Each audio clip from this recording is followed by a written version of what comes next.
Hello viewers, this is doctor Mounika. నేను infertility స్పెషలిస్ట్గా పనిచేస్తున్నానండి at 49 hospital, Dilsukhnagar branch.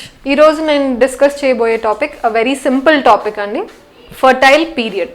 So fertile period, first of all what is fertile period, ఏంటి fertile period అంటే ఒక మంత్లో ఏ టైంలో అయితే కపుల్ ఇంటర్కోర్స్లో పార్టిసిపేట్ చేస్తే chances of conception, pregnancy maximum ఉంటుందో దాన్ని మనం ఫర్టైల్ పీరియడ్ అంటాం.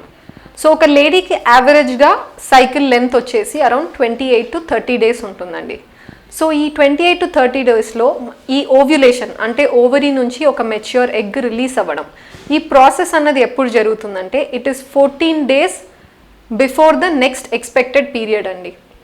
సో ఒక 28 days లేడీలో ఓవ్యులేషన్ ఎప్పుడు జరుగుతుంది అంటే యూ హ్యావ్ టు సబ్ట్రాక్ట్ 28 నుంచి 14 మైనస్ చేస్తే around the 14th day it's happening. అదే ఒక 30 days ఉన్న లేడీకి 30 - 14 అండి, around the 16th day egg అన్నది రిలీజ్ అవుతుంది. సో ఇలాంటి సందర్భంలో ఫర్టైల్ పీరియడ్ అన్నది ఎలా క్యాలిక్యులేట్ చేస్తామంటే 2 days before this day of ovulation to 2 days post this day of ovulation. So ఒక 28 days లేడీ సైకిల్లో 14th day ఓవ్యులేషన్ జరుగుతుంది కాబట్టి between 12th to 16th day మనం ఇంటర్కోర్స్లో పార్టిసిపేట్ చేస్తే ఛాన్సెస్ ఆఫ్ ప్రెగ్నెన్సీ అనేది మ్యాక్సిమం ఉంటుంది.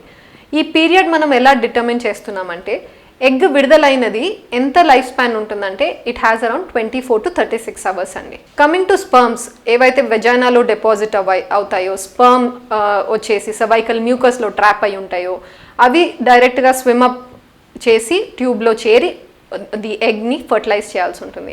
సో ఈ స్పర్మ్ లైఫ్ స్పాన్ వచ్చేసి it is around 3 days, 72 hours దాకా ఉంటుంది. సో ఈ రెండింటిని మనం టుగెదర్ కన్సిడర్ చేసి ఈ ఫర్టైల్ పీరియడ్ని మనం డిటర్మిన్ చేస్తున్నాం అనమాట.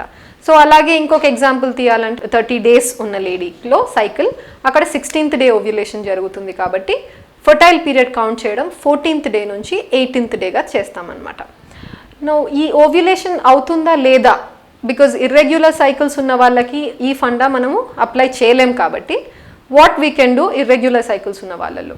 సో ఇర్రెగ్యులర్ సైకిల్స్ ఉన్నప్పుడు కానీ ఇలా మనకు సైన్స్ ఏమన్నా ఉంటాయా, బాడీలో ఒక ఎగ్ రిలీజ్ అవుతుంది అన్నప్పుడు మనకి ఏమన్నా తెలుస్తుందా అని అడుగుతారు చాలామంది పేషెంట్స్. సో వన్ వచ్చేసి స్ట్రాటజీ బేసల్ బాడీ టెంపరేచర్ అంటారండి. అంటే బెడ్ నుంచి మనం నిద్ర నుంచి లేచిన వెంటనే you did not consume any food, drink any water, ఏం యాక్టివిటీ ఇంకా చేయలేదు అన్నప్పుడు టెంపరేచర్ రికార్డింగ్ తీసుకోవాల్సి ఉంటుంది. సో ఇలా డైలీ మనం తీసుకుంటూ వెళ్ళగా ఓవ్యులేషన్ జరుగుతుంది అనగా ఆ పీరియడ్ అరౌండ్ దట్ ఫ్యూ డేస్లో మనకు బేసల్ బాడీ టెంపరేచర్లో around 0.5 to 1 degree centigrade elevation ఉంటుందన్నమాట. So this can be one indication. Next వచ్చేసండి సర్వైకల్ మ్యూకస్, కింద మనకు వెజైనాలో స్లైట్ సర్వైకల్ మ్యూకస్ అని ఉంటుంది కదా, ఈ కన్సిస్టెన్సీ అనేది ద క్వాంటిటీ గ్రాడ్యువల్గా పీరియడ్ అయిపోయిన టైం నుంచి ఎక్కువ అవుతూ వెళ్తుంది. Around the time of ovulation ఏమవుతుందంటే చాలా వాటరీ అయిపోయి చాలా అబండెంట్గా ఉంటుంది. అండ్ ఇన్ఫ్యాక్ట్ ఆ మ్యూకస్ని మనం చేతిలోకి తీసుకుంటే స్లైట్గా మనం ఇట్లా ఫింగర్స్ని అపార్ట్ చేసినప్పుడు ఒక స్ట్రింగ్ లాగా స్ప్రెడ్ అవుతుంది without breaking all the way up to 8 to 10 centimeters అనమాట. దాన్ని స్పిన్ బార్కెట్ టెస్ట్ అంటాం. సో ఇలాంటి టెస్ట్ జరిగినప్పుడు ఇలా బ్రేక్ కాకుండా స్ట్రింగ్ స్ప్రెడ్ అయితే అది పాజిటివ్ ఉన్నట్టు, అంటే ఓవ్యులేషన్ జరుగుతున్నట్టు అనమాట. So this is an other test అనమాట. ఇంకొంతమందికి ఏంటి అంటే మిడిల్ ఆఫ్ ద సైకిల్ చాలా పెయిన్ అని కంప్లైంట్ చేస్తారు లోవర్ అబ్డామిన్లో, దీన్ని మిట్టెల్ష్మర్స్ పెయిన్ అంటారు. భయపడాల్సింది లేదు, ఇన్ఫ్యాక్ట్ ఈ పెయిన్ వస్తుంది అంటే వీళ్ళలో ఒక ఎగ్ రిలీజ్ అవుతుంది అన్నట్టు. సో ఓవ్యులేషన్కి సైన్స్ ఏవేవి చూసామంటే బేసల్ బాడీ టెంపరేచర్లో స్లైట్గా రైజ్ రావడము, లేదా cervical mucus spinnbarkeit test అంటాము పాజిటివ్ రావడము, లేదా లోవర్ అబ్డామిన్లో పెయిన్ అనడము. At the same time cervix కూడా సాఫ్ట్ అవుతుంది, స్లైట్గా ఓపెన్ అవుతుందండి దాంట్లో ఉన్న ఆస్ వచ్చేసి around the time of ovulation. కొంచెం ఇవన్నీ సబ్జెక్టివ్ టెస్ట్స్, వేరీ అవ్వచ్చు పర్సన్ టు పర్సన్. ఆబ్జెక్టివ్గా టు డిటర్మిన్ ఏముంది అంటే మనకు ఓవ్యులేషన్ కిట్స్ అన్నవి దొరుకుతాయి. ఈ కిట్ అన్నది ఎలా ఉంటుందంటే యూరిన్ ప్రెగ్నెన్సీ టెస్ట్ ఎలా కిట్స్ ఉంటాయో అలానే ఉంటుందండి. సో ఇక్కడ కూడా ఏం చేస్తామంటే around the time of ovulation యూరిన్లో LH అన్న ఒక హార్మోన్ ఉంటుంది, ల్యూటినైజింగ్ హార్మోన్, బ్రెయిన్ నుంచి సిగ్నల్ వచ్చి ఈ LH హార్మోన్ సర్జ్ వచ్చినప్పుడే మనకు ఎగ్ అనేది రిలీజ్ అవుతుంది, ఓవ్యులేషన్ జరుగుతుంది. సో బాడీలో బ్లడ్లో లేదా మన యూరిన్లో ఈ LH సర్జ్ని మనం డిటెక్ట్ చేయగలిగితే we can predict the time of ovulation. So ఎప్పటి నుంచి ఈ టెస్ట్ చేసుకుంటూ పోవచ్చు అంటే వీ హ్యావ్ టు -17 అండి from the average length of your cycle.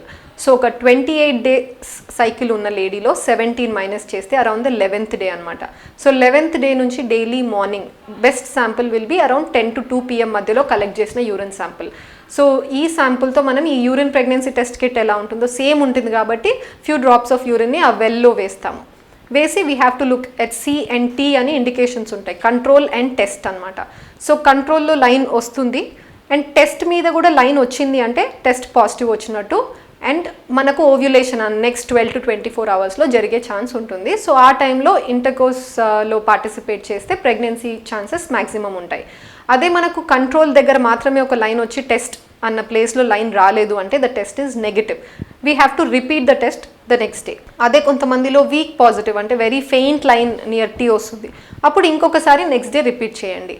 ఒకవేళ బోత్ కంట్రోల్ దగ్గర టెస్ట్ దగ్గర బోత్ ప్లేసెస్ మనకు లైన్ రాలేదు అంటే that means the test is invalid అనమాట. You have to use another kit, the kit is not functioning well అని అర్థం. This is ovulation test. మనం దీనికంటే డెఫినెటివ్గా తెలుసుకోవాలి అంటే ఫాలిక్యులోమెట్రీ అల్ట్రాసౌండ్ స్కాన్స్ అవైలబుల్ ఉన్నాయి. సో డైలీ మనం like certain size of follicle attain అయిన తర్వాత డాక్టర్స్ విల్ అడ్వైజ్ అనమాట ఆల్టర్నేట్ డేస్ కానీ స్కాన్స్ చేసుకుంటూ చూసుకున్నప్పుడు ఒక ఫాలికల్ మంచి మెచ్యూర్ ఎగ్ అన్నది 18 to 24 millimeters ఫాలికల్ సైజ్ అయిన తర్వాత any time it can rupture అనమాట. రప్చర్ అయింది అన్న ఎవిడెన్స్ కూడా మనకి స్కాన్లో ఎలా తెలుస్తుంది అంటే ద పెరిఫెరల్ మార్జిన్స్ ఏవైతే ఉన్నాయో బాగా ఇర్రెగ్యులర్ అయిపోతాయి and at the same time the fluid వెనకల యూట్రస్ వెనకల కలెక్ట్ అవుతుంది అనమాట. సో ఇవన్నీ various indications on scan that ovulation has happened. So ఈ టైం నుంచి కన్సెప్షన్ ప్లాన్ చేసుకోవాలి, ఇంటర్కోర్స్లో పార్టిసిపేట్ చేయాలి అని చెప్పేసి డాక్టర్స్ అడ్వైజ్ చేస్తారు. So that was about fertile period. I hope it was informative and helpful to you all. Thank you. వేసవిలో మామిడి పండ్లు ఉన్నాయి, మామిడి పండ్లు ఎన్నైనా తినచ్చు, షుగర్ ఉన్న వాళ్ళు మాత్రం తినద్దు సుమా. అలాగే దానిమ్మకాయలు, సిట్రస్ ఫ్రూట్లో నారింజ, కమల, బత్తాయి, పంపర మనస ఇవన్నీ కూడా రోగ నిరోధక శక్తిని పెంచుతుంది. దాంట్లో ఉండే